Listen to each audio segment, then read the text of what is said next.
আজ লক্ষ্মী পুজো, তাই নাকি নিরামিষ খেতে হবে। মাছ মাংসের নাম মুখেও আনা চলবে না। তাই দেরি না করেই বসিয়ে দিলাম ভাত, আলু সেদ্ধ আর খেসারির ডাল সেদ্ধ। আলু সেদ্ধটা মাখার জন্য অন্য একটা কড়াইতে সামান্য একটু সরষের তেল গরম করে তাতে বেশ কয়েকটা শুকনো লঙ্কা দিয়ে লালচে করে ভেজে তার মধ্যে সামান্য নুন ছিটিয়ে দিলাম। তাহলে ভাজা লঙ্কাটা ঠান্ডা হয়ে যাওয়ার পরেও অনেকক্ষণ মুচমুচে থাকবে।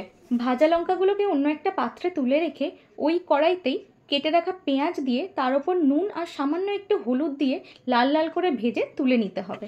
মাঝখানে বলে রাখি, যারা যারা এখনও অবধি আমার চ্যানেলটাকে সাবস্ক্রাইব করোনি প্লিজ সাবস্ক্রাইব করে দাও। ব্যাস, আমার রান্না কমপ্লিট। এখন দেখতেই পাচ্ছ আমি আলু সেদ্ধটাকে লঙ্কা আর পেঁয়াজ দিয়ে মাখিয়ে নিচ্ছি, আর অন্যদিকে ডালটাকেও মাখিয়ে নিচ্ছি। শুকনো লঙ্কা দিয়েই মাখাচ্ছি, শুকনো লঙ্কা আর সামান্য একটু নুন দিয়ে মাখিয়ে নিচ্ছি। যতই আমি মাছ মাংসের ভক্ত হই না কেন, এই খাবারটাও কিন্তু মন্দ না। গরম গরম ভাতের সাথে আলু সেদ্ধ আর খেসারির ডাল সেদ্ধ, সাথে আরেকটু কাঁচা পেঁয়াজ হলে আমার জমে যেত, বাট এটাও খারাপ না, খুব টেস্টি ছিল। Anyways, thank you for watching my video. যারা যারা এখনও আমার ভিডিওটাকে লাইক করোনি প্লিজ একটু লাইক করে দিও, একটু শেয়ার করে দিও, একটু সাবস্ক্রাইব করে দিও। Thank you so much. দেখা হচ্ছে নেক্সট ভিডিওতে।